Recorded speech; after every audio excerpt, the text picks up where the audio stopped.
Good evening. On behalf of the Peabody Area Chamber of Commerce and the Salem News, welcome to our 2019 Political Forum for City Council candidates. I am Julie Daigle, the Executive Director of the Peabody Area Chamber of Commerce, and would like to make some brief acknowledgments before we get started. First of all, I'd like to thank the City of Peabody for hosting this event in the Wigan Auditorium, and thank Mary Bellavance, who before her retirement went and set all of this up for us last week. Thank you very much if you're watching at home, Mary.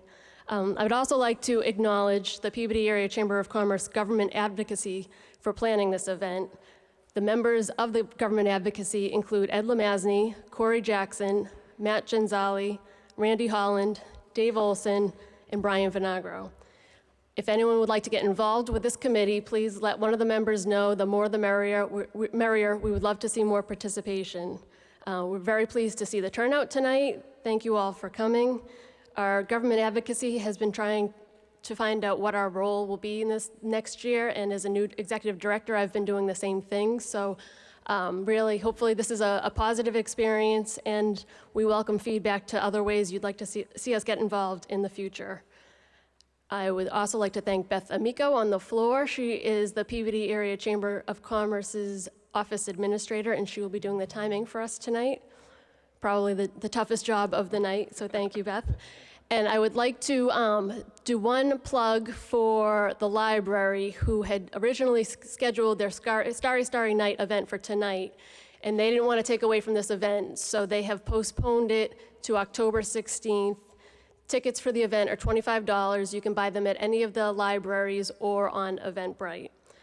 And I would like to thank Peabody Access TV and Jim Palmer, Courtney Kent for filming this and streaming this live. This feature makes it so easy for people to tune in from your phone or TV, and my hope is that it encourages our youth to watch and become interested in local government. With the hope that this is the case, let's set a positive example by treating each other with respect and agreeing to disagree on some topics tonight. The goal for tonight is to allow for everyone to express their opinion so that voters can make informed decisions at the polls. I'm going to introduce the panel that will be asking questions tonight. Next to me is Corey Jackson from Citizens Inn, and he's also a chamber executive on the executive board of directors. He's the second vice chairperson. And next to Corey is Teresa Reed from Reed Law Firm. She's also on the executive board of the chamber, and she's the first vice chairperson. Now I will introduce the candidates in alphabetical order. First, we have John A. DeRosa, Jr., Jared M. Hockman, Thomas L. Gould, Ryan Melville, Thomas J. Rosignol, and John G. Turco. Ann Manning Martin is sorry to miss this opportunity, but had pre-planned travel and could not reschedule it. She asked me to send her regards to the candidates and wish them luck in the forum and in November. I want to make sure that the candidates on the stage all know how to use these microphones, hopefully better than me. When you are directed by Dave Olson, you can hit the button to talk, and then when you're done, hit the button again, or else the audience will continue to hear you. So now I'm going to introduce Dave Olson, the editor of the Salem News and a member of the Peabody Area Chamber Board, who will moderate this event and explain the rules. Dave? Great, thank you. I mean, the rules, they're pretty straightforward. We have a series of questions, all from members of the Peabody Area Chamber and the Government Affairs Board. And you'll all have 90 seconds to give an answer to the question, and we'll start alphabetically, and we'll go through the list. Everybody will have a chance to answer first, and everybody will have a chance to answer last. I ask that you pay attention to Beth down there. She'll have the sign. She'll put up the sign when it says 30 seconds left. We ask that you keep to 90 seconds because we're bringing up the ward counselors after this. We have a full evening, so we're trying to get all of you up here and people out in 2 hours. So it's a pretty straightforward event. I think we're all looking forward to it. So why don't we start with the first question, and it'll come from Teresa. And it goes to John DeRosa. What is the biggest issue facing Peabody that the City Council can help improve? The biggest issue would be affordable housing in order to have the opportunity for the elderly to stay in their homes, as well as to bring in people that would have the opportunity to come into our city. In addition to that, being responsible for keeping the tax rate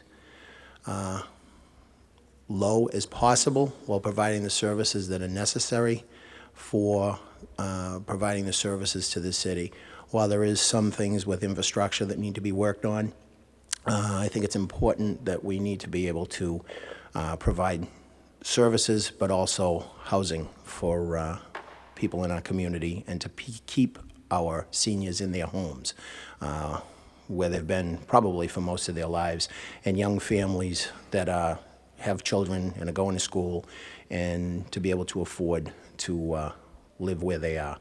So I think that would be perhaps the largest issue right now for the city of Peabody while we're growing exponentially, and I think affordability is a huge, huge part of that.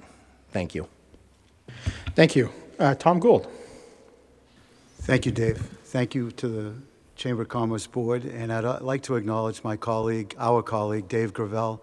Dave, miss you being up here on stage. I wish you well in your retirement. In my opinion, the last few years have really seen the city have a rebirth, and the downtown has been at the center of that, and I think we need to continue working hard to fill the downtown businesses with good, stable options for our residents.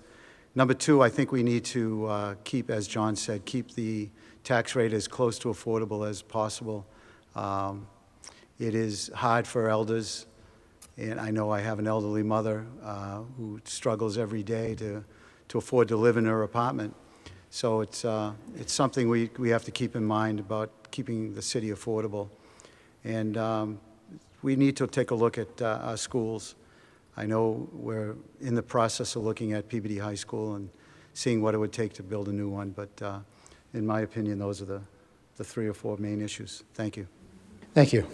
Jared Hockman. Thank you. Thank you, Julie, Corey, and Teresa, for being here tonight. Dave, for moderating. Thank you to the Peabody Area Chamber of Commerce and the Salem News for providing this forum and giving us an opportunity to answer some very important questions. To me, the biggest issue facing the city of Peabody right now is overdevelopment. I think that we have to focus on protecting our neighborhoods. We have to remember that development is good and improvements are good, but overdevelopment within strongly knitted neighborhoods puts stress on roadways. It increases traffic. It increases stress on police and fire, EMTs and schools. It just adds a lot of burden and changes neighborhoods dramatically. I'd like to continue to protect neighborhoods from overdevelopment. At the same time, I agree with Mr. DeRosa and Mr. Gould. We do need to maintain affordability within the city. We do need to focus on ways in which we can generate revenue besides taxing homeowners. Homeowners have seen an increase in their real estate taxes for over a dozen consecutive years now. They do need some relief. Schools certainly need some assistance. They need some improvement, both with infrastructure and also with the proper staffing of schools so that students can receive a proper and frankly, a better education than I think we're providing them right now. Thank you. Ryan Melville. Well, not to be redundant, but thank you to the Peabody Area Chamber of Commerce and everybody for being here tonight. It's great to see people active in their community. To me, the biggest issue facing Peabody is the balance of the infrastructure upgrades that we have to do and the affordability and keeping Peabody affordable to our residents, our businesses. And you just saw this in the council in the last year and a half. So this is an issue facing the council, and it's something we're advocating for and dealing with weekly. When we did the massive water upgrade for the city of Peabody to increase water pressure, to rebuild the Winona water plant, the discussion there was about something we absolutely had to do, which is to upgrade our water pressure, our water supply, and to balance that with the cost. And if you asked me, that's going to be the major point that we're going to have to deal with going forward. I'm on the building committee for the Welch School, and that school right now is in the process of going through engineering plans for the Mass School Building Authority. And that's just one example of a number of other locations that we're going to need to deal with. And these are not discretionary spending things. These are things we have to do. So if you were to ask me, that balance of the cost versus need is going to be the biggest thing facing this community. Thank you. Thank you. Tom Rossignol. Thank you, David. Thank you to the Peabody Area Chamber of Commerce, Julie, Corey, and Teresa. Thank you for everyone to be here, for being here. Sorry. I think Councilor Melville hit the nail on the head when he said balance. As councilors, everything we do is a balance. Balance of development, balance of overdevelopment, balance of infrastructure. One of the things that I think we need to maintain and improve on is our infrastructure. As Councilor Melville just mentioned, we spent $35 million on a water infrastructure upgrade. I think that was vital, and I think that was important, and I think that's needed for us to continue to go forward. As Councilor Gould mentioned, developing our downtown. We've really started the ball rolling and improving downtown and making it a destination instead of just a cut through to get to Salem, especially this time of year going to Halloween and things like that. Lastly, I do think that it's important that we focus on our buildings, making sure that our schools are of the quality and of the buildings are of the quality that we need. So I appreciate the time. Thank you. Thank you. John Turco. Thank you very much, and thank you to the Salem News and also to the Chamber of Commerce, and also I'd like to say thank you to Peabody Access Television. Much in line with what some of the other councilors or prospective candidates have said, infrastructure will be huge over the next 10 to 15 years, if not longer. It was a big step for us to approve the $35 million for the water infrastructure plan, and I'd almost venture to say that the fire at Coolidge was a blessing to us to realize that without Coolidge, we were reliant on MWRA and that we couldn't let that happen. And this council was very active in stating their opposition to joining the MWRA to keep Peabody affordable. Along with the water infrastructure, streets and sidewalks, obviously, as a ward councilor, I hear continually. I can speak for Ward 1 in the sense that we've paved over 20 streets in Ward 1 in the 4 years that I've been councilor. That doesn't sound like an amazing number, but if you equate that to citywide, you'll look at roughly 120 streets citywide, over 100 sidewalks in Ward 1. Equate that to 6 wards, and you'll see 600 sidewalks. The mayor is investing, this council is investing, and we need to continue to invest so we don't fall back as we did in the past. Thank you very much. Thank you. Our second question comes from Corey Jackson, and we start with Tom Gould. At the Chamber, we frequently hear from businesses that are in need of workforce housing. How can the Peabody City Council help meet this demand? Thank you. Everywhere across the state, there's a housing crunch. I truly believe that we need to readdress our affordable housing plan and see where we have some room to improve. Skyrocketing rents, skyrocketing mortgages, housing costs, it's all escalating out of control, and I think the mayor ought to put together a committee that will study that and really come up with some affordable housing plans and work with our state legislature and see if we can address that. Okay, Jared Hockman. Thank you. I'm all for affordable housing and workforce housing development as long as it's done in a responsible way so that it doesn't interfere with neighborhoods or dramatically change neighborhoods. I thought Councilor Manning Martin had a great proposal in increasing the number of affordable housing units for large developments to 25%, and I would be in favor of something along those lines. I understand that developers of large units need to make a profit, and the tradespeople need to be paid a proper wage, and I'm all for that as well.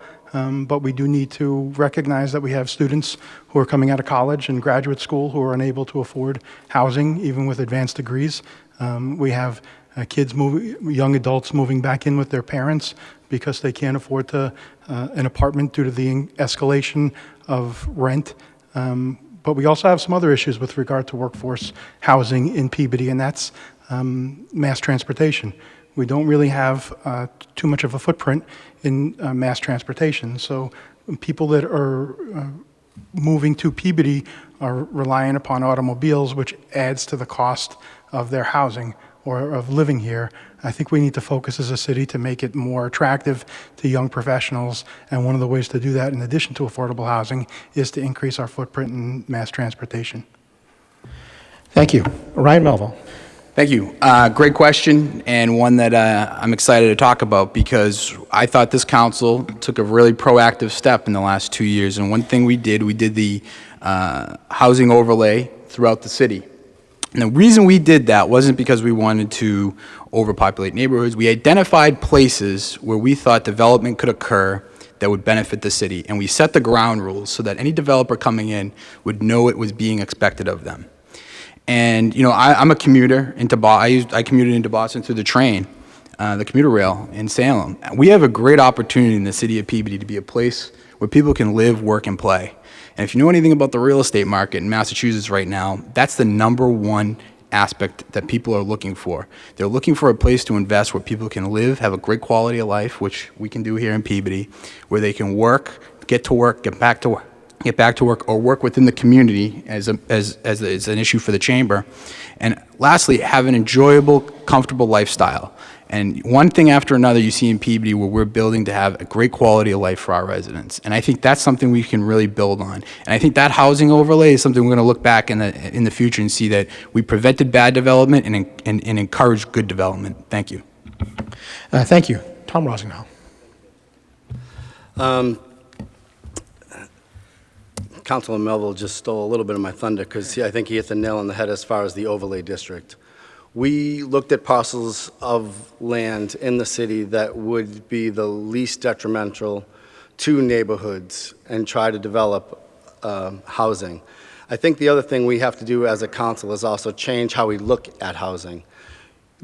Back in when I was 20 and I'm looking for a home and I'm looking for that white picket fence someplace to raise a family. Millennials nowadays, the 20-somethings, they're looking for that work, eat, play. They're looking for that type of all-inclusive living area. So one of the places that we put the overlay district was at the mall, to A, keep the mall viable, but B, have that all-inclusive millennial type of area to live. And I think that that's the first thing we have to do as a council is really look at housing in a different manner and not just the white picket fence and the residents. We cannot take development and put it in neighborhoods. Neighborhoods need to be maintained and continue the way they have been. Thank you. Thank you. John Turco. Thank you very much, Dave. My thought is that the city of Peabody has actually done a spectacular job trying to meet its affordable housing requirement. At last check, we were at 9.6%, 163 units shy of the 10% mark that the state requires us to be at. We as a council over the last 2 years at least have really been active in trying to achieve that goal. Now, obviously, the census will change some numbers within the city of Peabody, and we may be required to create more housing after that. But I think we've been slow in development in this city, and that's a good thing. I think we've been very cautious, and I think that's what the people of Peabody want to see. I think that to a lot of people, affordable housing may mean apartment buildings, and I don't think that the vast majority of Peabody would like to see construction of large apartment buildings throughout. I think that much like myself, who moved from Revere in 2000, many of us left those cities because of overdevelopment, and now that we're here in Peabody, we don't want to see that happen here. So it's a very fine line that we need to draw. We do need to address affordable housing very cautiously, and I think we've done that, and I do think that we'll reach our goal very shortly of the 10% mark. Thank you. Thank you. John DeRosa. Again, as everyone has stated over and over again, and as I had stated in the beginning, The moderate and lower-income affordable housing is important, especially when it comes to the workforce housing. Again, I've never sat on the council, but the question I would have is, what do we consider affordable housing in Peabody? Rent's $2,000, $3,000. That's high. So I would have to explore a little bit more on that area to see exactly what our workforce here would be able to afford in order to allow them to thrive here in the city of Peabody. And as Mr. Hockman said, I agree with him on public transportation. I think we really do need to increase public transportation for accessibility, even for those that work in Boston or work somewhere else. Public transportation is a wave of the future. It's extremely important. As we all know, there is a lot of traffic in Peabody, and the only way to reduce traffic and to reduce deteriorating conditions on our roads and things of that nature is to invest in public transportation or work with our partners at the state level for public transportation. Thank you. Thank you. Okay, our third question is going to come from Teresa Reed, and we start with Jared Hockman. What is your vision for putting Peabody on the map relative to public transportation? Thank you, Ms. Reed.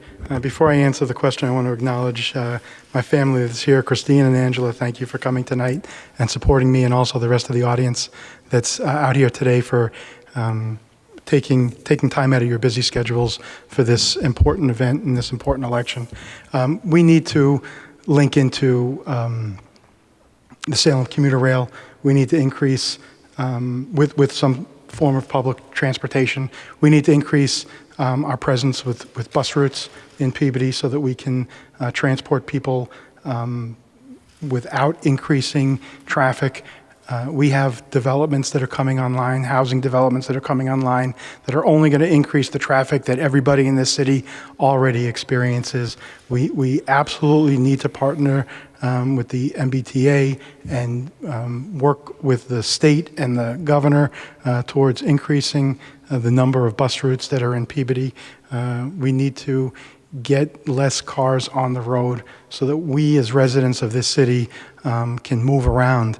We've all sat in traffic for 45 minutes to an hour and 15 minutes going from Ted Neary's house over to West Peabody because of the traffic that exists from, it seems like all day long. I don't think that there's any relief that we get anymore. So I would work with our state delegation, I would work with the governor, I'd work with the MBTA and do what we can to increase the number of buses that we have in the city, work towards some accessibility to the Salem commuter rail, the Lynn commuter rail for Peabody and people in South Peabody. And Thank you. Thank you. My time is up. Ryan Mill. Thank you very much. Well, there's a couple of things. First, as somebody that used to commute using the Salem commuter rail station, it's expensive. And that's the part that I think that right now you're seeing in the city of Lynn. They're trying to get commuter rail prices for commuters out of the city of Lynn at the subway cost. And that's forward thinking and something that we could consider as the commuter rail outlook along Peabody. So the cost there is for commuters going in and out of Boston. One simple thing we could do is to set up a couple of spots within the city is for common ride-sharing locations. So you're seeing it throughout other cities and towns. I've seen it throughout the state. Any areas in downtowns that are being redeveloped, they're setting them aside so you're not seeing people stop in the middle of the street and let people out. They got pull-in areas. They're well lit. They're safer. These are basic things that we can do that are rather simple that can use technology to our advantage. And just something that simple, I think you'll see some activity. The second thing I think we got to do is not only are people that need to commute in downtown Peabody, but it's South Peabody and West Peabody. And so people that are living west of Route 1 if they want to commute in and out of Boston or even commute to the Centennial Park, we've got to make it so that it's easier for those folks to get around within the city. The biggest problem with public transportation is people don't want to take it. That's the hardest thing to get across. It's either too expensive or it's not convenient. So those are the two hurdles that we've got to identify. And I think we can do things at the city level to make it easier, but we're not going to overcome issues that they're finding at the state and cost. Thank you very much. Thank you. Tom Rossignol. Thank you, Dave. The vision has to be multi-focused. First of all, there have already been discussions with the state regarding increasing the railway from downtown Peabody into Salem. Those discussions are happening now, and there are avenues that we're looking at grants to enable that, whether it's a trolley or extending the Purple Line. So that is already ongoing. Being part of the Main Streets group, another thing that we have started to look at is the Riverwalk. So not only taking cars out of the way, but now making it more bike-friendly and pedal bike-friendly. So we're adding a Riverwalk along, the attempt is along the river down in downtown, with the hope of partnering with Salem and extending that all the way to Salem. So not only do we need to look at the MBTA and our bus routes and the train, but also alternative ways to get around, whether it's biking or bike paths or things of that nature. So it has to be multi-focused and it has to be multi-dimensional. Thank you. Thank you. John Turco. Thank you. I would have to agree with some of my counterparts with the Salem trolley. I know that Representative Walsh, upwards maybe 2 years ago, received a $25,000 grant for the study for the Salem trolley. This is being looked at. It's very, very important that the city of Peabody achieve that goal. But I do think that on the federal level, we need some assistance. And it seems as though, as of late, the concentration has been on Lynn and Salem as far as expanding their transportation needs. And somehow the 54,000 people in the city of Peabody have been forgotten. I would agree with Council Melville. Most people don't really want to take public transportation. I once heard Representative Spiliotis say that they had some extra bus lines in West Peabody and they watched the buses go by empty on a daily basis. So as far as a solution, I think the trolley, more people are inclined to use a trolley to get to and from. And also, we do have the Peabody Logan Express that does bring you into to Boston, and you can connect via the Blue Line from there. And I think maybe we need to expand upon that. Thank you. Thank you. John DeRosa. Actually, this is something I worked on several years ago in the city of Peabody. I worked for the police department for 32 years, and this was when Salem did their haunted happenings. What happened is we really need to look at a regional approach. I mean, we all compete for tax dollars, we all compete for development, we all compete for everything that we can get, but we need to address this on a regional level. And as some of the other candidates said, the trolley is a great idea to get to public transportation, but we need to have everybody partnered at the table. And I think that the city of Peabody could be the one to spearhead that. So my vision would be for us as a council or members or a subcommittee to spearhead meeting with all our local partners. We worked, back then I worked with the MBTA, Amtrak, State Police, excuse me, Mass DOT, Danvers, Salem, Middleton, Marblehead. I could go on. It was a huge, huge undertaking, and it was extremely successful for about 2 years. It fell apart, and that involved everything from signage, so that people would know what areas were blocked and what other areas to use. But I believe expansion of our public transportation, but we need to address it on a regional level. We can't live in a bubble. We have to realize that everybody has the same issues in this area of the Commonwealth. And I think working with our state partners is huge, and I think we could be the ones to spearhead such an effort. Thank you. Thank you. Tom Gould. Thank you, Dave. I don't think we talk enough about it. It should be the buzzword that comes out of our mouths every time someone asks what issues involve Peabody and what is the hindrance to putting Peabody further on the map. It's transportation. Transportation should be number one, should be talked about every single day, right from the corner office, right through the city council.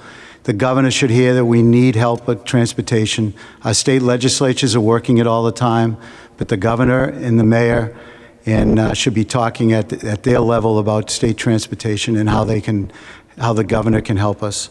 The shuttle that's going to be talked about working from downtown Peabody to the Salem Depot is a good idea. There's a lot of logistics that go into it. It still has a long way to go. It's going to be a money issue, but the legislature Tom Walsh got us a grant on that, as somebody mentioned earlier. There should be increased bus routes. that bring people to their destination of work, to workplace. There should be all kinds of buses that go in and out of Centennial Park, but it needs to be kicked up to the governor's level. He needs to hear every single day that we have a transportation problem. Thank you. Thank you. Our fourth question comes from Corey, and it starts with Ryan Melville. The city assessor recently spoke before the Chamber's Government Advocacy Committee about tax classification, how the commercial tax rate is calculated. The commercial and industrial property tax rate is currently carrying almost the maximum burden in order to keep the residential tax rate low. Would you be comfortable raising residential real estate rates when this maximum is exceeded? Are there any alternatives? Thanks, Corey. So we saw in this last budgetary cycle that we essentially hit the maximum for commercial tax, commercial tax rate. And what we're finding now is going forward, we have to weigh, and this is going back to what I said is one of the major balancing acts we have going forward, is anybody that understands, that's within the council, is and part of the budgetary process knows that the spending we're going to see going forward is going to impact residential taxpayers because we really can't go any higher on the commercial taxpayer. What we have to do and what we have to continue to do is rely on what we're doing now with regards to this water upgrade, which is we're using a state grant through the Clean Water Resource Authority that will essentially give us the lowest possible rate to borrow to do these upgrades. And essentially what we're now at is we have to weigh what we actually absolutely have to do versus what is considered to be discretionary spending. And that's the hardest part of the budgetary process. And I would advocate that everybody that's here tonight watch the budgetary process and see how we do weigh these. It's very difficult. The school committee has very difficult hearings, as I'm sure school committee member Hockman and candidate, along with other school committee members, I've gone to those, and that's not an easy spot to be in with the parents up there. And then we have to weigh loss of positions and weigh that against any tax increases that we would see. But we've essentially hit the ceiling when it comes to the commercial, and we have to keep in the back of our mind that we have to be prepared that whatever we do increase is going to hit the residential taxpayer. Thank you. Tom, and this is a long question, so if anybody would like us to read it again, let us know. Thank you. We have hit that threshold as far as commercial tax rate goes. But number one, we still have to maintain our affordability. We need to maintain our affordability for our seniors and for our residents that are on fixed income. Being a therapist, going into people's houses every day, I see what a tax burden puts on somebody that is elderly, that is wondering if they can pay their tax bill or buy medicine. So the one thing we have to always maintain is our affordability for our seniors and for our low-income residents. With that said, if you don't have a viable commercial tax base, then you end up putting more burden on residents. So it is an absolute balance of making sure that we don't tax the commercial base to the hill so that businesses move out of town. Back in the 80s, when the industrial park was the only game in town, we could charge whatever we wanted, and we could raise rates anytime we wanted. We have to be a little bit more understanding of the needs of the commercial business to make sure that it's still a destination for them to come so that we can maintain our affordable tax rate for our residents. Thank you. Thank you. John Turco.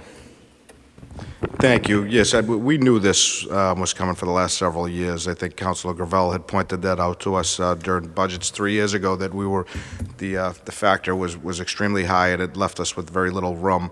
I think that we've been very proactive with trying to solicit businesses to come to this city. We've been very business friendly. We've seen lots of new businesses open. And I think that we need to continue with that. To answer your question, no, I wouldn't favor increasing the residential tax rate to cover or to make up for the fact that we've capped out on business. We would either have to solicit more businesses and solicit more revenue sources, which we've done. Those that look at the office park will see that new businesses are moving into the office park pretty steadily, and we've done a very good job, and the owners of those buildings have done a very good job with keeping them full. There are some vacancies that we need to work on, but I think we can do that and try to maintain. If by chance we are left with that option, then I would say we'd have to put some things on the back burner to keep the residential tax rate stable. Thank you. Thank you. John DeRosa. Thank you. Again, I've never sat on the council in regards to tax classifications for commercial. However, I hate to say I wouldn't want to raise the property taxes for our residents here in Peabody. Again, it goes back to an affordability issue. A plus side for us here in Peabody is we have the lowest electric light rates of anyone in the Commonwealth. So that is a plus side for businesses. I do agree with the other candidates as far as supporting business. I'm very pro-business. Businesses are very valuable to the lifeblood of our community. But if we raise taxes too high on our residents, it's a circle. They're not going to be able to spend as much money. They don't spend as much money. They don't go to their local businesses. If they don't go to their local businesses, the local businesses go out of business. I know it's a difficult mix, and I can understand what everyone's saying, and I can understand as far as a business perspective goes. My family was in business years ago. However, I think Peabody has so much to offer, whether it's location, because of 128, Route 1, 114. We have all the major highways. We have the industrial park. We have so many opportunities for the businesses to succeed, and I've seen nothing but the city working collectively with those businesses to succeed. But again, I would be remiss to raise taxes on our residents. However, I will tell you, I would take a serious look to see what works and what doesn't. Thank you. Thank you. Tom Gould. Thank you, Dave. I'm in a unique position. I happen to own a business, and I both incur the commercial tax burden and the residential, also owning a home. And I am all about keeping the residential tax rate as low as possibly can. I don't want to continue to raise, if we can help it, every year, raise our taxes for the residential customers. We need to work hard at soliciting new businesses, as we do through the chamber and other means, trying to get new businesses into downtown or Centennial Park. You know, it's a struggle every day, and if we need to go line item by line item and figure out, you know, what we're going to do in the next budget, then that's what we have to do. Thank you. Thank you. Jared Hockman. Thank you. The one-word answer after your question is no. The longer answer is we need to fundamentally change how we think about drawing revenue in so that we can satisfy the obligations that the city has. And what I mean by that is half of the city budget is used for the school department. We need to continue to focus with our state legislature and the governor to change in a fundamental way the way in which the state reimburses cities and towns for educational expenses. That's already in the works. There's been bills that have passed both houses that I think are in negotiations now to hopefully have a fundamental change on the amount of reimbursement that the state provides to cities like Peabody for educational expenses so that we don't have to continue to burden the business owner or the homeowner for those expenses. We need to, in my opinion, reconfigure Centennial Park. Centennial Park was, you know, the brainchild of Mayor Terigian, and it had a great life, but there are so many vacancies that have gone on for so long. And we know the answer to this question because we're already accomplishing it on First Street. Put in businesses that are going to be supported by the people that work within the park. Put in perhaps supermarkets or retail stores so that people who work within the park can spend money that they earn here in the park so that we can increase the revenue that we receive in the city by having those buildings occupied and the value of those properties go up. We need to do something with city-owned property. The city continues... Again, Thank you. Thank you. Excuse me. Our next question comes from Teresa, and we start with Tom Rosendahl. Some members of our community say that we have a traffic problem, especially on Lowell Street. What is your opinion regarding whether there is or is not a traffic problem, and how would you mitigate those concerns? Thank you, Teresa. There's a traffic problem everywhere. You drive down Lowell Street, drive down Linfield Street, drive down Lynn Street, drive through Beverly, Salem. Traffic is not going away, and that's why when we talked earlier about transportation, we have to look at alternative transportations, whether it's a commuter rail or a trolley or bike paths. The other thing that we have to focus on is, and we have been doing this readily, is changing lane configurations of the roadways that we have. There are some roadways in Peabody that you're not going to be able to expand, you're not going to be able to modify. So by changing lane markers and changing things like that, you'll be able to improve at least traffic patterns to make it more passable as a city and as an entity. I also think that we also need to have more partnerships with surrounding towns regarding getting from point A to point B so that we're all pulling in the same direction. Thank you. Thank you. John Turco. Thank you. Yes, there is a traffic problem. There's a traffic problem that's systemic throughout the entire state. And that's, we all know the answers to why that is. Every kid has a car now. When we were younger, there was one car, you shared cars. Now I see 4 and 5 cars per household. You Lowell Street, instead of one kid driving to school in the morning, you see everybody with their own vehicle driving to school in the morning. Uber, Lyft, ride shares, they're rampant throughout the state. It used to be just taxis. Now you have taxis competing with people that are trying to drive in certain radiuses just to get business, and they want to be the closest one to the business, which then ties up traffic. The solution, I think street by street. I think very simply, Representative Walsh again, $10,000 he received this year for a traffic study for Linfield Street. Yes, that's only Linfield Street, but that's the beginning of it. Mass DOT has recently said they will expand the exit lanes from Linfield Street onto the 129 Rotary, Goodwin Circle, to 2 lanes, so that much like they did on the other side. If we can move traffic that way, like we did coming from the other direction, we could do it street by street. We have the Central Street Corridor project coming up over the next 5 years, a multi-million-dollar investment by the state and the city. I think that will help move traffic off of 114. So we can work it, we can sectionalize it. We can't do it all at once, but slowly but surely we will resolve each issue within the city. Thank you. Thank you. John DeRosa. Thank you. As I had said earlier, we all know Peabody has a traffic issue. My experience working for the Peabody Police Department, I actually ran the traffic division for some point in time. And I'm just going to reiterate first that we need to do a regional approach. We need to look at this at a regional level. We do need partners at the state level, but we need to look at it regionally so that every city and town that abuts us and people travel through us are able to do that.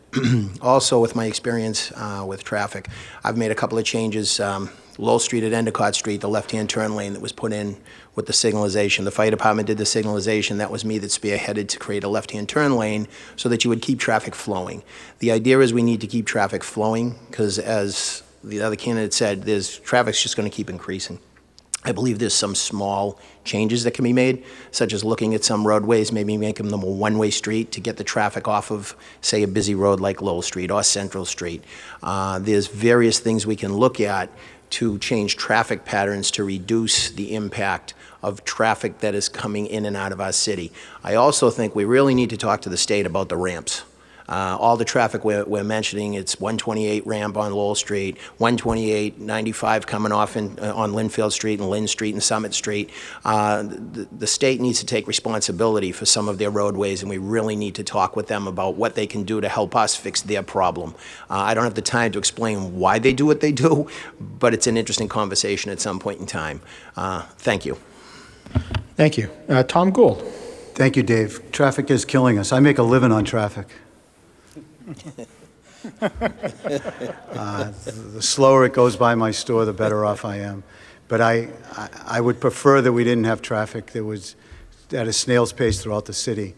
I think we need to look at right-on reds throughout the city and see what we can do about changing those. I know Representative Walsh is tackling that, but you know, really, there's so many instances where I pull up to an intersection and, you know, right on red, and there's nobody coming, and I'd like to take a right, and I don't understand why I can't.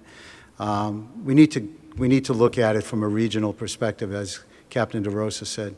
You know, there's a lot of things we can do, and I just think that it's, as John Turco said, there's cars, 4 or 5 cars in every neighborhood, every family rather, and we need to tackle it. We need to figure out how to get it, because it's going to choke us.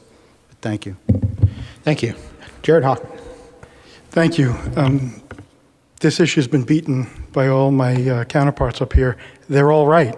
I mean, everything they're saying is right. We need to reconfigure exit and entry ramps. We need to synchronize traffic signals. We need to look at rights on red. We need to recognize that development comes with traffic, because housing comes with 4 or 5 houses, 4 or 5 cars per house. It's not 0.9. It's not 1.2 or 1.4. It's 4 or 5. So I'm going to use the rest of my time to answer the last question with regarding finding new revenue sources. The city owns quite a bit of property. We've been sitting on the Kiley School for quite a long time. It was used as an administrative building for the school department for a long time, and it served a purpose, but it hasn't been used for that purpose in several years. Yet we continue to own that property, and that does a couple of things. It takes it off the tax rolls. It's not a taxable parcel, so the city is losing revenue by maintaining that property. And in addition to that, if we sold the property, the money could be used to offset some of the increases that are going to occur in the city budget year after year. All of our employees are entitled to raises, increases in their wages. Health insurance goes up every year. And if we were to sell some of the property that we're just not using, we haven't used for several years, we could use that to offset some of those increases. Thank you. Ryan Melville. So with regards to the traffic issue, you know, I've seen some tangible results in my last 2 years on the council. First is, you know, it's been talked about already, the right on red. If you go on between Foster Street and Washington Street, if you're taking a right from Washington onto Foster, you're noticing a much smoother transition along that route. Traffic, I mean, I can remember watching one of these debates back in like early 2000s when I was in high school, and this was the #1 issue. It has not been solved. It's been talked about already up here that there's multiple vehicles per house, and we have a community that was built with Lowell Street being 1 lane. It's a choke point issue. I think Mr. DeRosa pointed that out as well. And it's a on and off ramp issue. Peabody is surrounded by major roadways. We're easy to get through to go to other, where people use us to get through to another location that doesn't have those off ramps, like in Marblehead, Swampscott, the rest. So I think it's a complicated problem. It's something that has helped us bring more businesses in, because it's a reason for people to stop and come in, as Councilor Gould had mentioned. But I think in general, it's a case-by-case issue. It's a corner-by-corner issue. It's a light-by-light issue. And I think that's the only way that we can handle it, along with conditions that we put on special permits that benefit the traffic in the area versus what necessarily the business is looking for at that particular time. Thank you. Thank you. Okay, our last question for the first half of our debate comes from Corey, and we start with John Turco. How will the recent building permit fee increase impact businesses considering Peabody as a place to do business? Honestly, I think the increases, as Commissioner Tellerico pointed out to the council when we voted to increase them, were in line with other communities. And as was mentioned by somebody earlier, Peabody's location in and of itself makes it desirable for building. And we have loosened some of the guidelines through overlay districts for developers to ask that they pay a little bit more for a permit fee. I don't think is unreasonable. I think you just talked about how we curtail the excessive corporate tax in Peabody through fees, and those fees go to the developers that are going to make a boatload of money through projects that we've allowed to happen in the Route 1 corridor, projects that we've approved that typically would not have been able, nobody would have been able to develop them. So minuscule, I don't think they'll affect developers at all. I do think that all those costs do eventually get turned over, which is another issue with affordable housing. The more affordable units you create, the more, the higher the cost of your mainstream housing. And same, we do have to be cognizant that this was a rise in the cost, and we have to keep it there for a little bit. Thank you. Thank you. John DeRosa. Thank you. As far as an increase in the building fees, again, and it's the cost of doing business. I think that while it is a little bit of a detriment to somebody who wants to come into the city and do business, again, as I had mentioned earlier, and Mr. Turco mentioned it as well, is location. Peabody is in a great location. We are a major hub for the entire North Shore area. I believe that while the pain will be in the beginning as they're building, I think the city has been very good with helping out in regards to maybe some loans, maybe waiving certain requirements and working with businesses. I think that, again, I'm going to bring up Peabody Electric Light. Peabody Electric Light has the lowest rates.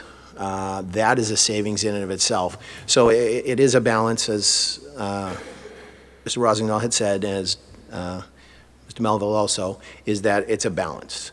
I do not think it will negatively impact Peabody or any businesses coming to Peabody by virtue of our location and by virtue of the electric light rates and the sustainability with the residents who are in Peabody that do businesses here. I really would have to say that, the cost of business is the cost of business, and right now the economy is humming along, and we're very fortunate that people are willing to invest in Peabody. Thank you. Thank you. Tom Gould. Thank you, Dave. I think it brought us in line with other communities, and that was when Commissioner Tellerico presented it before us. He was right in line with the increase amongst many municipalities that was studied. I think it's a minor deterrent. I don't think it will have any impact, and I haven't heard one peep from anybody about the rates going up. I'd be shocked if it was a serious detriment. Thank you. Jared Hockman. I'm not a fan of any fees, but because they're just another form of a tax. However, they're necessary now because we don't want to increase residential tax burdens, and we can't increase commercial tax burdens. I think Mr. Gould is right. I don't think the increase in this fee has had any impact on development in this city, nor do I think it will in the future. I think it's something that is just a necessary evil in today's society, is finding different revenue streams without burdening homeowners and business owners, and that's by putting fees on activities that people perform. So I don't believe it's going to have any negative impact. Thank you. Ryan Melville. Thank you. Yes, this came about when I first got on the council a year and a half ago, when there was a discussion about ensuring that all of our trades fees were in line, not just licensing fees, were in line with what those actual tasks were, and with other communities. When I hear we're burdening businesses, I gotta get back to we have this community preservation lending process. We have the community development office. We go out of our way to ensure that businesses are successful and successfully developed in this city. And when we have a staff in the building inspector's office that has a really difficult task ahead of them, and as this building is occurring, we have to make sure they're up to code. That costs money, and that's really what this was. It was just bringing up the fee cost to ensure that we were being able to provide the services to the residents of Peabody that they deserve, to ensure that the buildings are at code and that the development is in the best interest of the city of Peabody. I think we've provided enough resources, and we are more than open to business, and I don't think this should be seen as a deterrent, and I don't think it was enacted as a deterrent. It was enacted to make sure that we're operating in the best possible capacity for the city of Peabody. Thank you. Thank you. Tom Rossignol. Thank you. The easy answer is no. No, it's not going to be a deterrent for businesses to build just because of the building fees increase. As many of the other candidates up here have mentioned, It was to bring us in line with surrounding communities. But the one thing it also did is it actually streamlined our process, which is actually a benefit to not only the developers, but a homeowner wanting to do a construction project on their house. So when you're talking about building fees, I'm not looking at the construction companies, which will just absorb the cost and pass that along, but the homeowner and them having the ability to pay for an increased building fee. But I got to tell you, so I built a family assisted living area for my in-laws in my house, and I did that over 15 years ago. And the process was daunting because you had to go to the building inspector and then the electrical inspector, and the whole process was really kind of convoluted. So what they did is, yes, did they raise the fee? Yes, they did. But they made it streamlined so that a resident, if they want to do a development and increase their house for whatever reason, it's a streamlined process to make it easier for them. And yes, that comes with a fee, unfortunately. But as other councilors had mentioned, I think Peabody is a very desirable place to live, a very desirable place to do business, and a very desirable place to grow a family. So thank you. Great, thank you. Now that ends the first half of our two-part debate. So we're going to bring up the ward councilors next, but let's have a hand for the at-large councilors. Who are you? Thank you very much for having us. And before I introduce the candidates, I just want to acknowledge Mike Murray, the chairman of the Peabody Area Chamber of Commerce, who might have slipped out. So sorry to miss you, Mike. I also want to thank Councilor Dave Gravel and his wife Kathy for being here. Dave, in the future, hopefully you'll be on this side asking the questions, because we know you'll have some good ones. So before us tonight are the opposed ward candidates. They are seated in order of the wards. The first ward candidate is Russell P. Donovan, running for Ward 1. Craig S. Welton for Ward 1 as well. We've got Jacqueline Corriveau for Ward 2. Peter M. McGinn for Ward 2. Edward R. Charest for Ward 4. John W. Salisbury Roswell for Ward 4. Keith E. Doucette for Ward 6. And Mark J. O'Neill for Ward 6. Thank you. Great. So for this one, there's a little bit of a different rule. The first question, you're all going to get 2 minutes to answer, and then we'll have 3 questions after that, and you'll each get a minute to answer those. So we will start with the first question, and it'll be from Teresa, and we'll start with Russ Donovan. What is the most pressing issue unique to your ward, and how would you address it? I think the issue we heard from the council at large is in Ward 1, we have an issue, number 1, as they all are important, is the traffic. And I think the traffic has come upon years after years of development and growth, and we're seeing the product of what we've got in this community and in North Shore. And the solutions, we don't know what the solution is or whether we'll ever be able to solve the problem, but there are issues that have to be addressed, and it's a multifaceted issue. I'm sure with the city council and the state government, we'll be able to work hopefully some solutions out. Thank you. Craig. Thank you.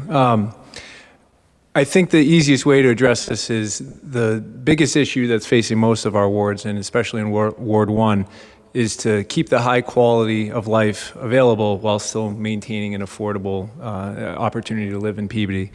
I think in South Peabody in particular, we have had a saturation of residential development. I think, it's time for us to really focus on smart growth for residential opportunities, and I think, large developments is really something that is not going to continue to benefit our ward.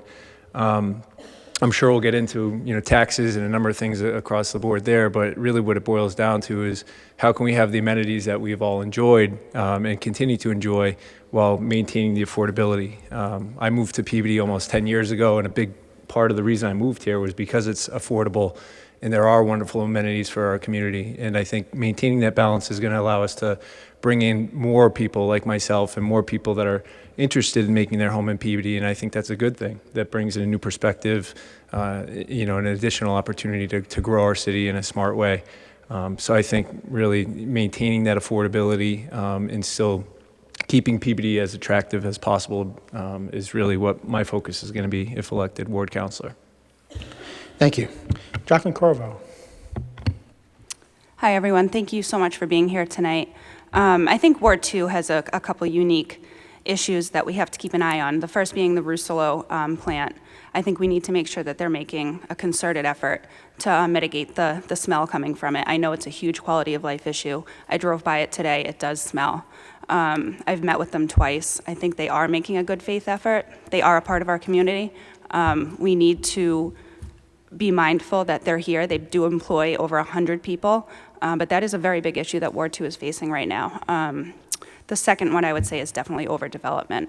The 40B issue on Oak Street is definitely something I've heard a lot about from residents, and I would just say that it's not a good idea to put 80 units right there. I don't approve of the plan at all, and as councilor, I would do what I could to stop it. So those are my two main issues for Ward 2 that I'm seeing coming up. It's overall a quality of life issue. Thank you. Thank you. Peter McGinn. Thank you. Thanks to the Chamber and to the Salem News for hosting this event, and PAT for bringing it to the residents of Peabody. And thank you all for being here tonight. What I've learned as being ward councilor for the past several terms is there's really no one major issue that you can say is the most important. It's really a compilation of things. It's been touched upon several times tonight, but really keeping Peabody as an affordable place to live and to work, keeping taxes at a reasonable and affordable level, making sure that we deliver municipal services at a level that the residents, quite frankly, expect and deserve, and delivering those to Ward 2 in an equitable manner, making sure that we get our fair share of the pie. Just making sure that any development that does come is balanced with proper controls to make sure that the impact on neighborhoods, surrounding neighborhoods, is completely neutralized. And one thing that is obviously quite unique to Ward 2 is the focus on the downtown business district. I've been a leader in that area now for several years. So those are a number of the things that are top of list. Again, no one is necessarily more important than the other. It's viewing all of that in balance. And my commitment to the residents of Ward 2 is to continue to be engaged with the residents, with the constituents, make sure that I'm listening to all inputs and factoring that into the decisions that come that the council needs to make on their behalf. Doing my due diligence on these matters, coming to the council meetings prepared, and coming for the best possible solution for the city and for Ward 2. Thank you. Thank you. Ed Charest. Thank you. As the ward councilor, every day we come up with we have another problem that's presented to us. My ward being the largest ward and the most spread out ward, each little neighborhood has their really big issue. If it's in Emerson Park, it could be Rousselot and what's going to happen with J.B. Thomas Hospital. Behind Chandler's, right now the big issue is the cars flying through the neighborhood and then trying to get out on 114. Up in Brooksby Farm, it's the water pressure. Behind Center School, believe it or not, and it's a subject that no one wants to talk about, but we have to, is a rat problem that we have throughout the city. And we can't hide from that. We need to address that. And I address it probably 2 to 3 times a week. The other issues we have is the mall. The mall is in Ward 4. We have to continue to make that thriving. That is one of the highest taxpayers in the city. They're making some major development over there, $100 million in development they're making there. We need to work with them there. There's Brooksby Village. Well, their problem's all pretty much solved because it's like living in luxury there in heaven. And one day I'm hoping to be able to experience that too. But what the problem is of the day, what I find is the individual caller that particular day is the most important issue.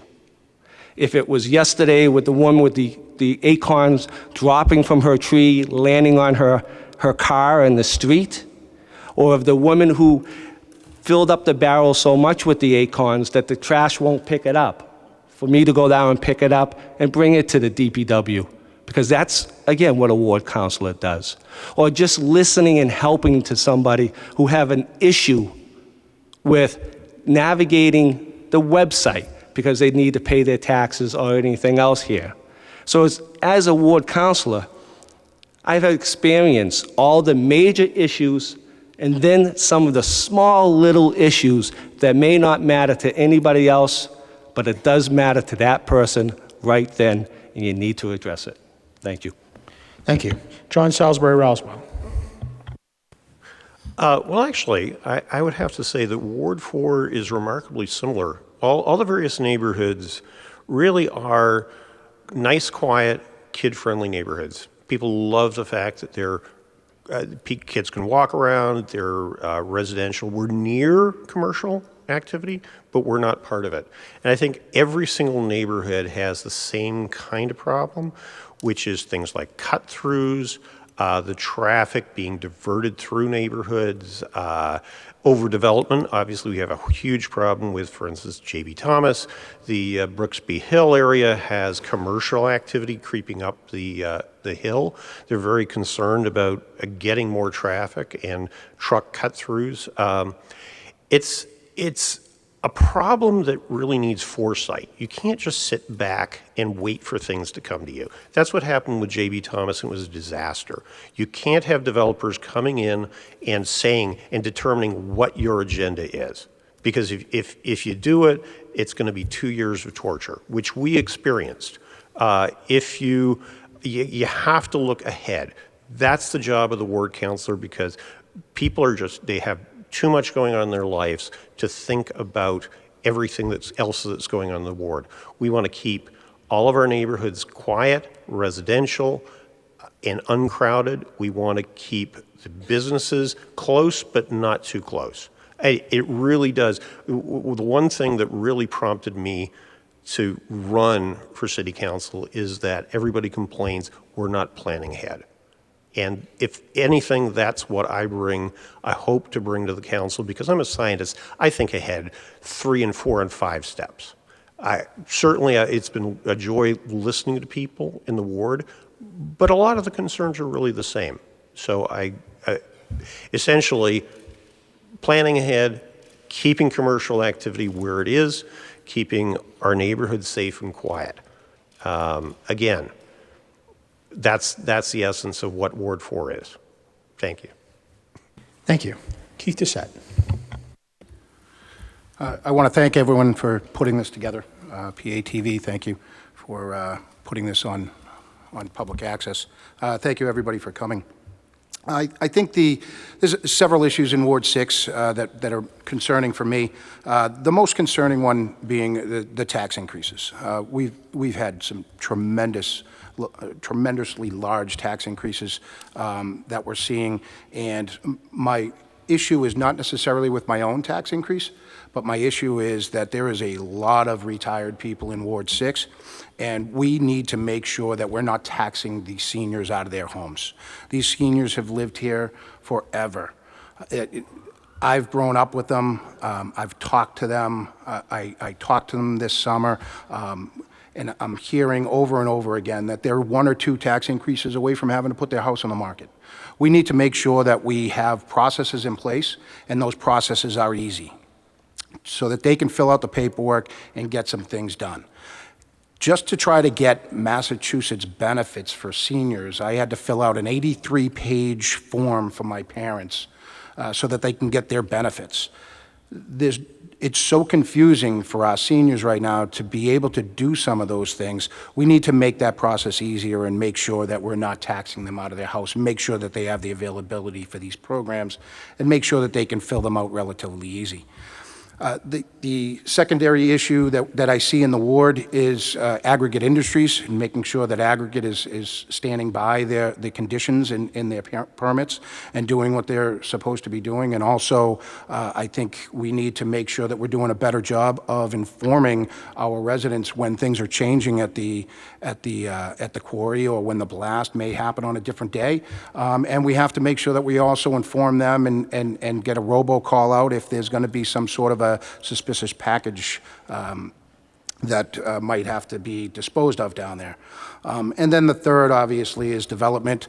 Birch Hill Estates is going in. We want to make sure that we're holding the developer to his conditions as well, and making sure that the residents are being kept informed and of what's going on and what the schedule is for the process moving forward. Thank you. Thank you. Mark O'Neill. Thank you, and I'll echo everyone's comments about setting this up and allowing us to speak directly to residents and voters. I've been the Ward 6 councilor now for about 22 months, and I'm enjoying it. I've lived in Ward 6 for 47 years, and it's been an honor to increase my community involvement. I volunteered for many years, but being involved with the council and doing the work of a ward councilor and representing Ward 6 has just been a great honor. I'll echo a couple different comments in that, it's always a balance in this city to keep it affordable, but also maintain our infrastructure. And let's be clear, Peabody is still affordable, but we have rising costs, and to maintain that infrastructure is a challenge. But in addition to keeping the seniors in their homes, I want to make sure it's affordable for young families moving here with children, middle-aged folks like myself who are dealing with mortgages still, as well as trying to balance college loans for their children. And let's be honest, the biggest investment that people have is their home. So it's quality of life, and making sure that I'm responding as a Ward 6 councilor to make sure that we're getting the services, our fair share in that area. And I know that over the past 22 months, I've built great relationships with the department heads throughout City Hall and with Mayor Betancourt to make sure that I'm advocating for our ward, getting the services we need and deserve up in that end. I'll touch on a couple of comments that Keith mentioned. Aggregate Industries is complying with their 23-page special permit that was enacted in 2002. I've been on top of that since I've taken over. Residents are informed the blasting date is always Thursday at 1 o'clock unless there is a weather change, and that's for safety. The suspicious package that my opponent mentioned, that was a public safety issue. The state police had a possible explosive device that they wanted to take care of, and it was a last-minute thing. People's lives were potentially at stake, not only including the public safety officers, but the residents. They asked Aggregate Industries to detonate a package, which has been done in years past. They did it quickly. No one was hurt. That's the right way to operate. I think sometimes people are trying to make something out of a non-issue, and I don't think that's correct. In terms of Birch Hill, there has been a schedule.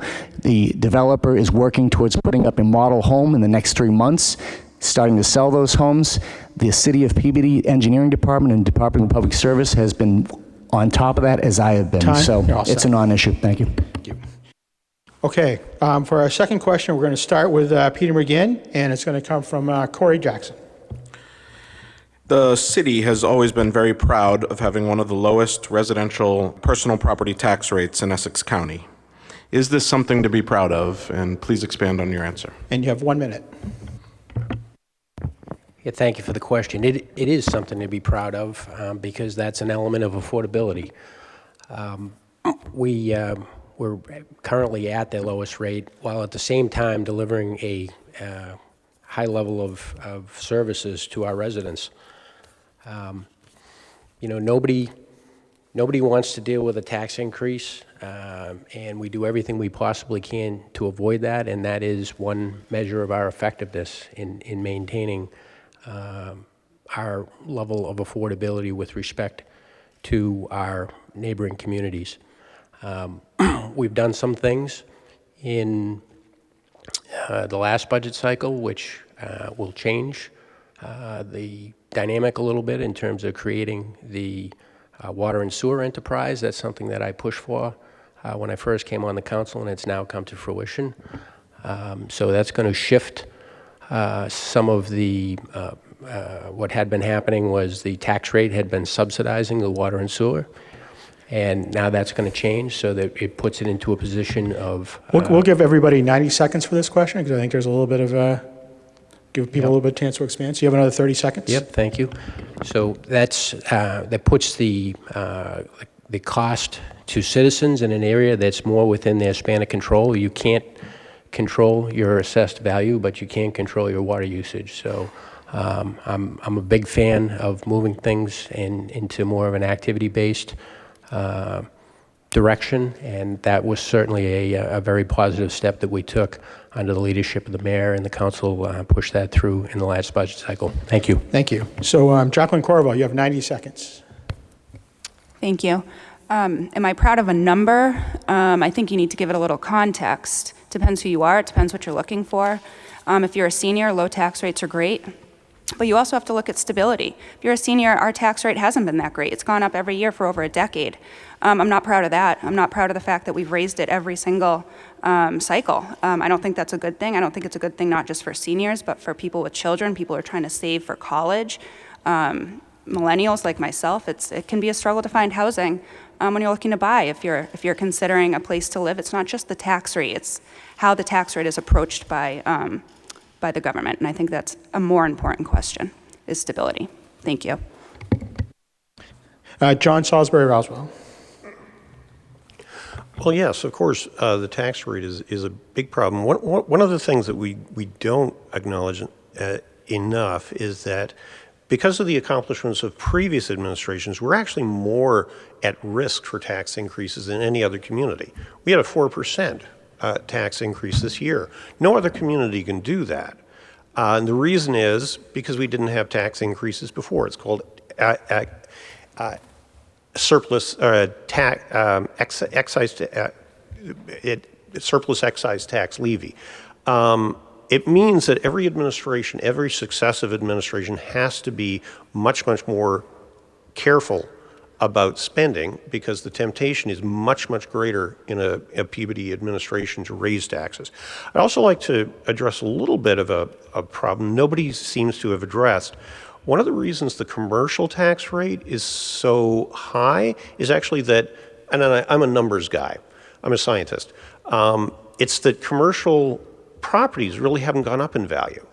I mean, we are a prime location for commercial activity, and yet our properties really aren't going up in value, whereas residential values have gone up quite a lot.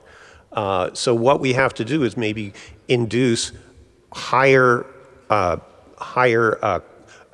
hesitate to say the word quality, businesses to Peabody, like biotech. I mean, I work in biotech and they're bypassing Peabody. Thank you. Ed Charest. Thank you. I just want to be clear. Was the question, repeat the question, are we proud of our tax rate? I can repeat the question. Please. The city has always been very proud of having one of the lowest residential personal property tax rates in Essex County. Is this something to be proud of, and please expand on your answer? Sure. To answer the question, is that on our personal property, yes, I am proud that we have one of the lowest on the North Shore tax rates. And that is by being very careful on what we spend, how we spend it, and the department heads are the head of this. They fine-tune their budget with the mayor.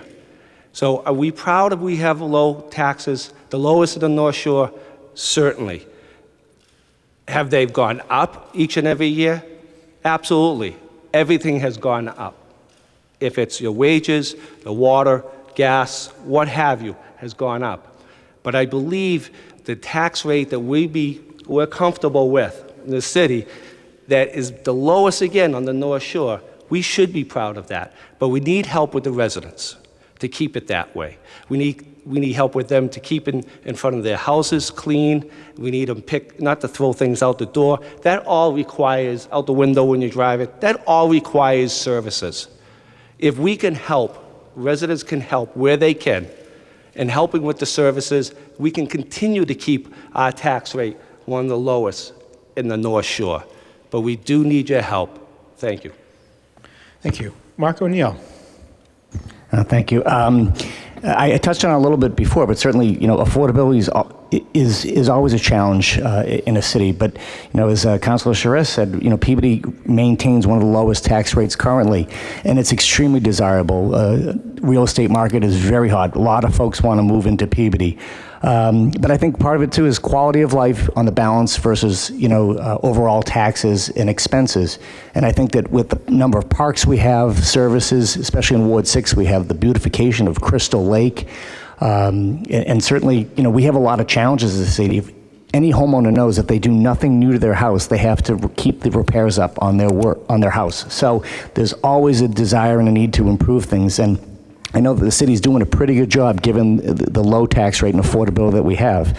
I do want to point out one thing that we did on the council this year is the Water and Clean Water Infrastructure Act. And that was a gutsy move, especially in election season. We funded a $36 million water improvement plan, which will improve the mainline transmission, which will bring greater water pressure throughout Peabody, as well as rehabbing the 50-year-old Winona water treatment plant. Now, water, when most people think like, nah, we're going to have cleaner water, we're going to have better service, and more importantly, we're not going to have to tie into the MWRA. We made a concerted effort to fix our own infrastructure, take the big steps to do that long plan, and more importantly, that $36 million, we did it with a grant from the state for 2% interest rate.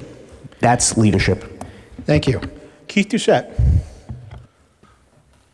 So, lowest taxes on the North Shore. For 49 years in this city, that's what I've heard. Lowest taxes on the North Shore. And it's a good rally cry, of course. It's a great rally cry. I'm not saying that we shouldn't be proud. Certainly, pride in Peabody is strong. Everybody sitting on this table right now, everybody sitting on the council right now, everybody's got pride in Peabody. We have pride in our taxes. But the problem is that keeping those taxes in a low situation as we have, what are we getting for that? Our streets are awful. We did 19 streets this year, 19, with $1.2 million that we got from the state.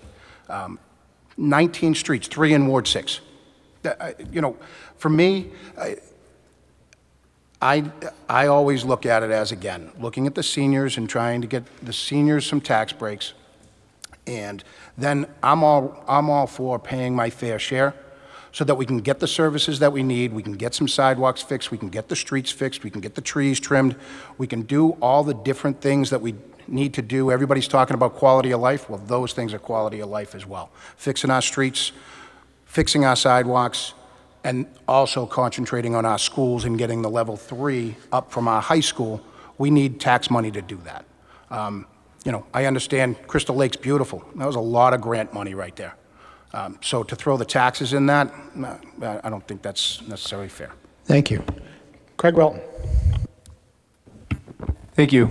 I think affordability and quality of life are two things that keep coming up, and it's not a surprise because those are probably the two biggest factors in drawing people to want to move to Peabody and live in this community.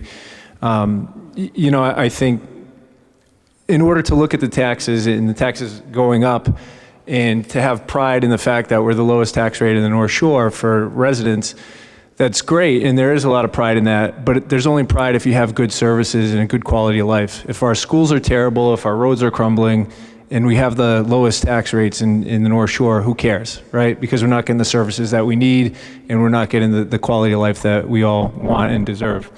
So, in order to keep those taxes low, I think we've leaned on our businesses in Peabody for quite a long time. We're maxed out, I think, at just under the 175% rate for commercial real estate versus residential real estate.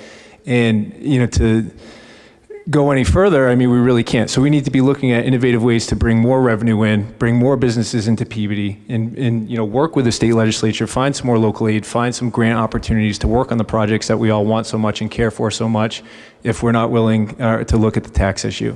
But yes, I think it is a source of pride for Peabody, and it should be, because we've managed to keep this balance going, and we've managed to have a low tax rate with all the good quality services that we want. And I hope if elected as councilor, I hope I can continue to work on that to continue to keep the taxes reasonable, affordable, and low. Thank you. Russell Donovan. Yes, tax rate and taxation, they're two different things.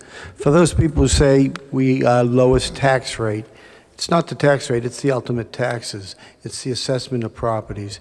For those who would keep on talking about businesses, if you understood the taxation process in all the cities and towns, you'd have a better understanding of what this means. When Peter Teresian was the mayor for 20-plus years, the residential property tax only increased about 10% or 10 to 20% over those 20 years. With the new administration and under Proposition 2.5 and the tax levies, we have seen statistically higher increases in residential property taxes. And for some well-known businesses in Peabody, because I do follow this very closely, they have not seen a tax increase in 10 years. Well-known Peabody properties, and they say they're overtaxed at 175%, but they're assessed at a different valuation. Property taxes for a homeowner are assessed at a market value, which means if my next-door neighbor sells his house at $140,000, all of a sudden my property is worth $140,000. Excuse me, $400,000. But a business is assessed on an income approach, and which means when you look at their books and they have to submit them, their income hasn't changed in 10 years, so their taxes haven't changed in 10 years. If you look at the numbers, what's happening is there's a shift of the burden from the homeowner. Thank you. To the homeowner. Thank you. Thank you. Excuse me. Our next question, we start with Ed Charest. It's going to come from Teresa, and these are, the last two are 1-minute answers. Do you acknowledge the Massachusetts housing crisis, and are you in support of housing creation within the city of Peabody to support the governor's efforts? I understand that we have a housing shortage throughout the whole state, never mind just Massachusetts. One of the things I also know is that we have a housing shortage for seniors. In less than 10 years, 1 out of 5 people will be over 60. 1 out of 5. Okay? Do we need more housing? We know we need more housing. Do we need proper housing? We do.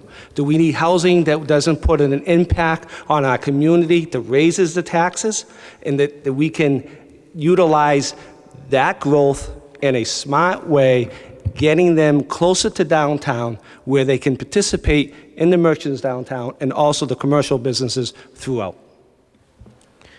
Thank you. John Salisbury Roswell.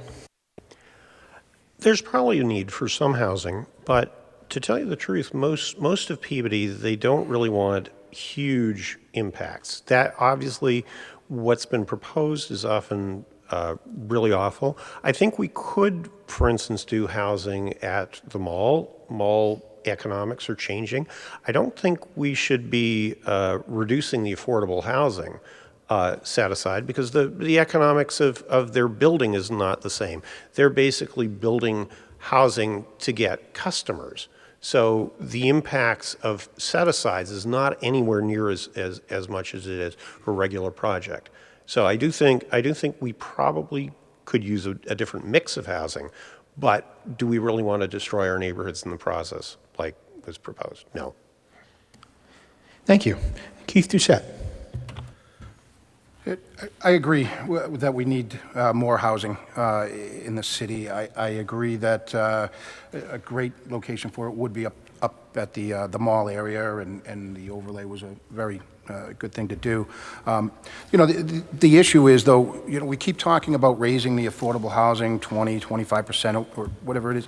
I think we need to concentrate on meeting the state minimum first, and then we can look at increasing that. I'm all for, you know, increasing to 20 to 25%, but again, we need to reach that state minimum. I believe, if I'm not mistaken, Mr. Turco had said that I think we're at 9.7 when he was up here, and we're trying to get to that 10. I think we really need to focus on getting to that 10, and then we all sit down and have a solution-based conversation to figure out how we can get to that next level, to the 20%, because we've been working for a long time to try to get to that 10. I think the council has done a pretty good job with trying to figure out the zoning and doing the things that we need to do in order to increase our numbers. And I would be all for working with them if I'm fortunate enough to win the seat. Thank you. Mark O'Neill. Thank you. As many candidates already said, Peabody's made considerable efforts in regards to affordable housing and more work to do, but we're just under the required 10% inventory, and I think that is something to be proud of. Lots more work to do. I know that recently the city of Peabody took further steps to secure the possible loss of almost 280 units from the tannery. That building was going to be sold to a private seller, and the Betancourt administration, our state reps, the city council, and especially Councilor Peter McGinn were involved in making sure that we were able to keep those people who live there now, those residents, in that building. And that speaks to the kind of efforts that have to get done with a lot of different people. And I'm certainly proud to have been part of working on the residential overlay so that in the future, if something, the North Shore Mall decides they want to have housing at that site, it's been designed how the housing will go in and has that minimum inventory, the requirements, so that the developers know what the requirements are. We're not going to get into issues of, well, what might happen? There are possibilities that mall might change due to demographics and shopping, consumers' actions these days, less shopping at the malls. So they may move towards inventory, and that'd be a big area, and I'd rather have taken the steps that we can control that inventory and development in the steps we did. Thanks. Thank you. Russell Donovan. We only have a housing crisis if you're looking for housing. The city reached build out. What's built out is when every property has been developed to the full extent about 10 years ago, and we had to rezone the zoning to develop more properties. There are over 300 cities and towns in Massachusetts. The state legislature under 40B designated 10% affordable housing. Affordable housing is a system developed by the state that counts some properties but not others. Right now, the city of Peabody has almost 700 properties called mobile homes on Route 1, but not one of those properties is considered affordable. Yet, those are the most affordable housing units we have in the state. Yet, we have a housing crisis. Population in the state of Massachusetts is going down. Why do we have to build more units? We built out, we've built up, we built out, and now we're overcrowding. We do not have a housing crisis unless you're looking for housing. Thank you. Thank you. Craig Welton. Thank you. I think we do have a housing crisis everywhere in each of the 351 communities in Massachusetts. We're trying to become a leader in the nation in tech, in business, and finance, and we're trying to recruit people from all over the world to move here. Where are they going to live? We need to put them somewhere, and that's evident here in Peabody, as it is many places across the Commonwealth. I think the big issue is we need to hit that 10% threshold. It's wonderful that we're at 9.6. I think the current administration, the council, the mayor's office, all of our business partners and residents have worked really hard to get to that 10%. We're pretty close. I think once we eclipse that 10%, we're then in the driver's seat for smart growth, which we're talking about here. We don't want to be burdening our communities, burdening the schools, the roadways, and everything else that we've talked about all night and that the councilors at large had an opportunity to speak about as well. We want to be in the driver's seat to determine the type of developments that will be helpful, will help to address the housing crisis, but also be structured in a way where it's going to have minimal impact on our infrastructure. So yes, I do support the efforts, but I think we need to be in the driver's seat in developing the housing opportunities that we'll see in Peabody in the next few years. Excuse me. Thank you. Joaquin Corvo. Thank you. Do you mind repeating the question, please? Do you acknowledge the Massachusetts housing crisis, and are you in support of housing creation within the city of Peabody to support the governor's efforts? I think we do have a housing crisis. We have an affordable housing crisis. I think it's definitely hit Peabody as much as it's hit the rest of Massachusetts, like Craig said. I'm concerned with the way we're approaching the housing crisis in Peabody, between the J.B. Thomas development, the pending 40B on Oak Street, and the fact that the Disco building has shared parking. I'm worried that the residents are left fighting for their neighborhoods over developments that shouldn't be approved. And like I believe it was John who said, you know, reaching our 10% threshold is crucial because that stops those 40B developments. So I really think we need to slow down. We need to be very mindful of what we're putting where, and we can't kick it back to the residents to keep fighting for their neighborhoods. But yeah, there's a housing crisis. I agree that there is one. And I do support Governor Baker's efforts in doing his best to resolve it. But I think there's an affordable housing crisis more than anything else. Thank you. Thank you. Peter McGinn. Yeah, thanks for the question. I do think there's currently a housing shortage. I don't think that it's fair to spread that across all municipalities. Frankly, many other municipalities in the state have not done their fair share with implementation of and effective snob zoning that they've had in place.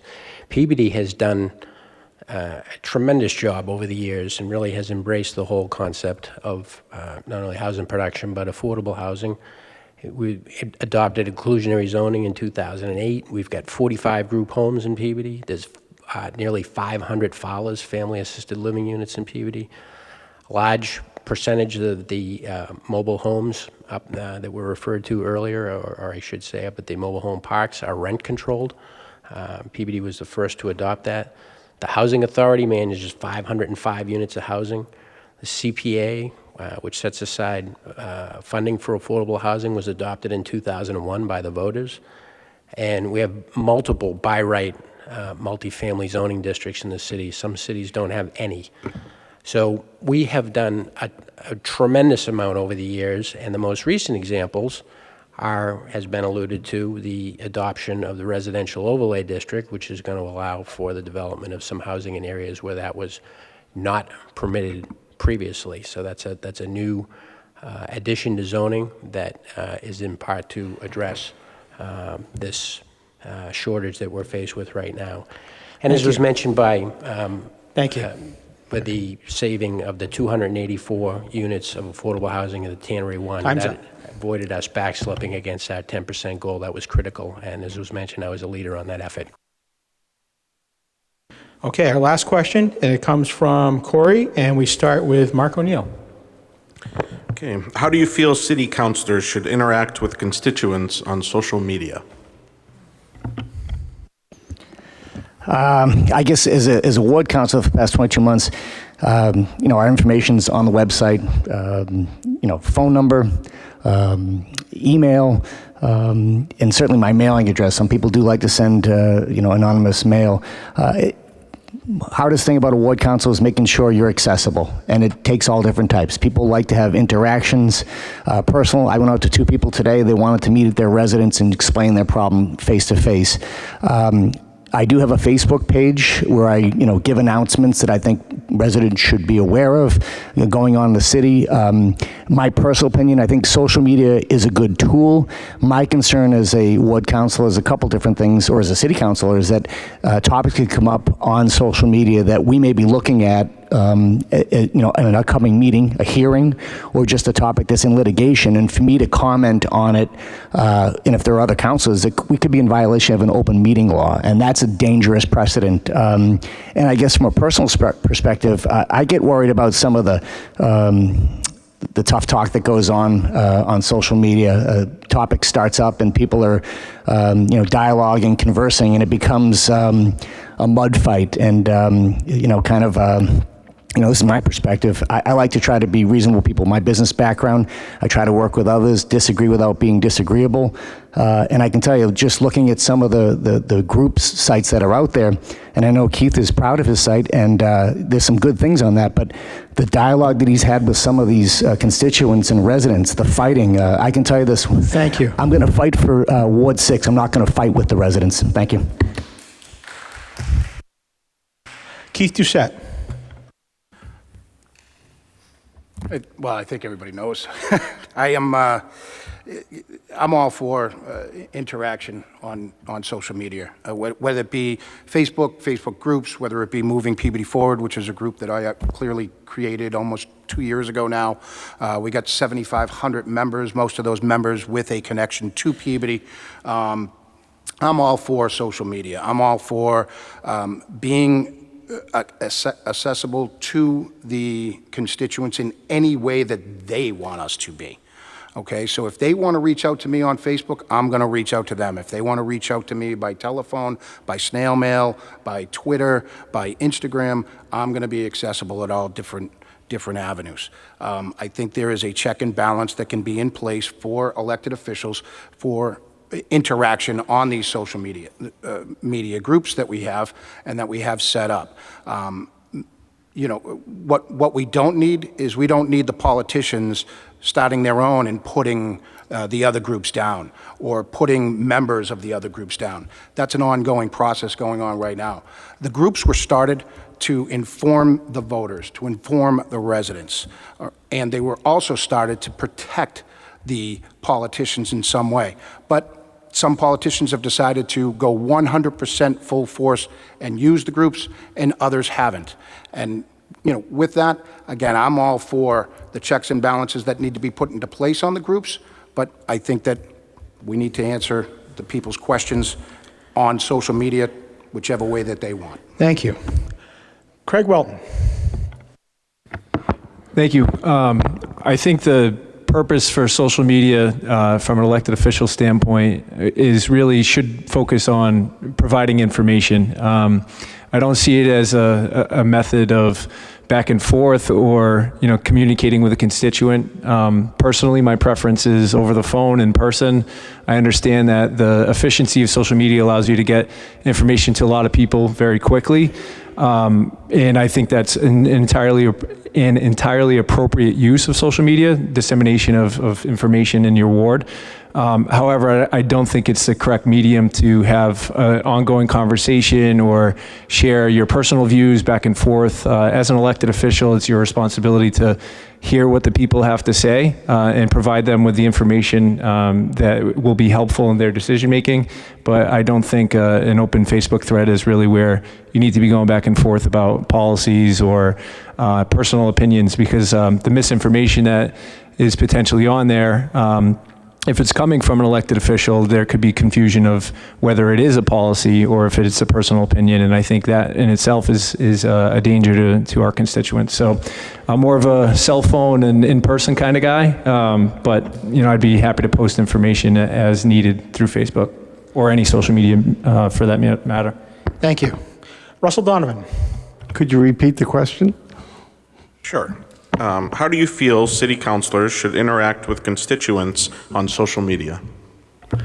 I believe all lines of communication are important. I know social media is something the new generation does, and I don't participate per se. I listen to it, read it, but that's not my key means of communications. But if that's what it takes, I will communicate. There are privileged informations, and that should not go public. So in a social standpoint, I would use it on a limited basis. Thank you. Thank you. Peter McGinn.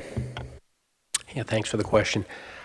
So yeah, there is a role for social media to get information out. I do use it for constituents to contact me. I don't participate in a lot of the threads and the back and forth because my strong preference is to talk to people directly via the phone, communicate by email, or frankly go see them and discuss the issue. You know, as a ward councilor, we're on the front line here. We're supposed to be representing people.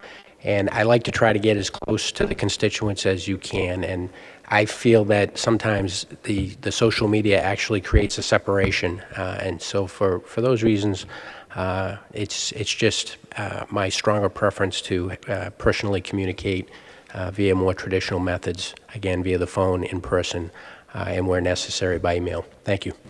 Thank you. Jacqueline Corvo.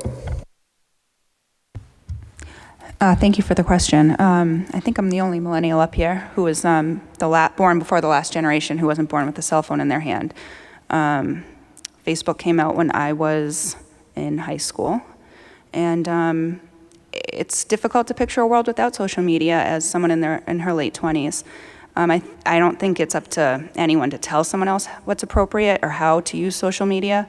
I think it's an important tool. given how many people are on social media, especially younger people who don't tend to vote. So if you want to get people to the polls and you want to get that crowd engaged, I think it is an important tool.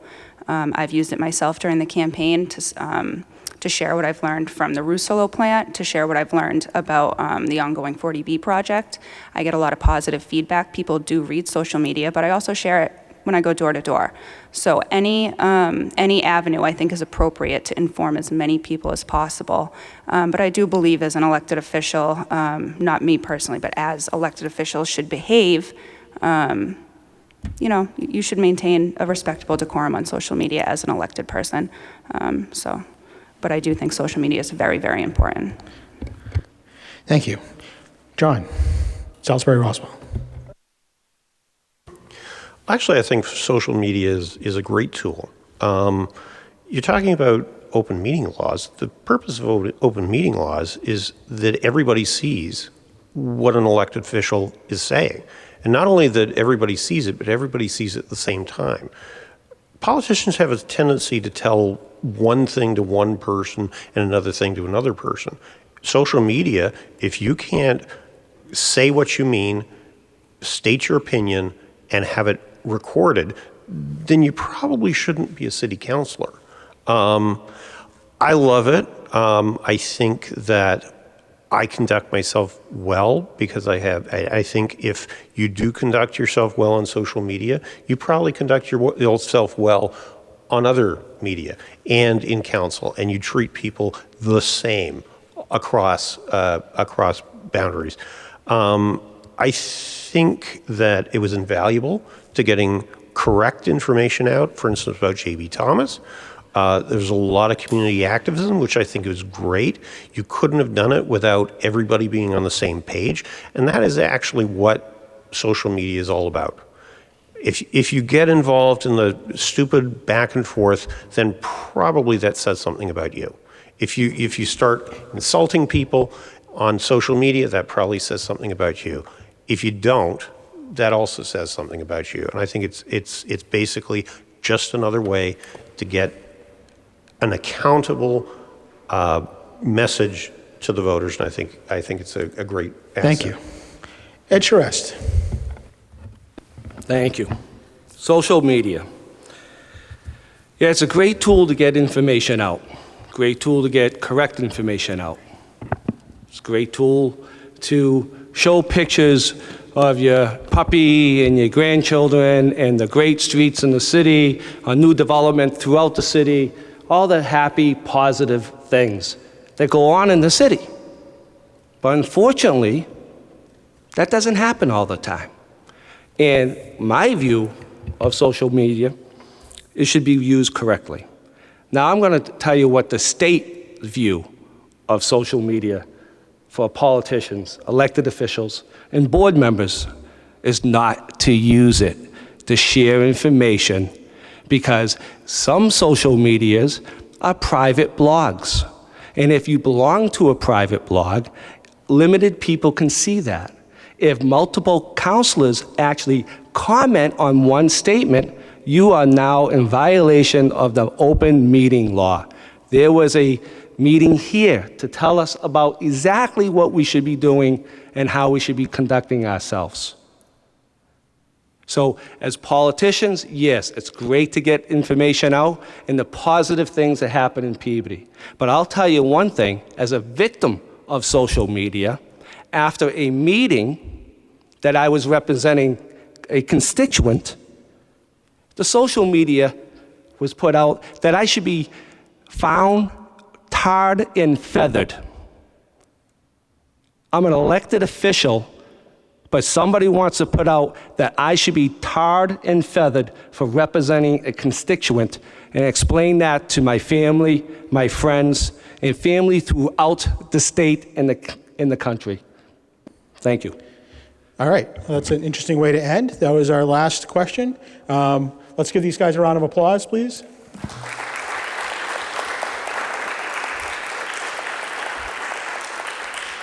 Thank you to Corey and Teresa for asking the questions, and to Julie for helping put this together, and for the most important job in the room, the timer.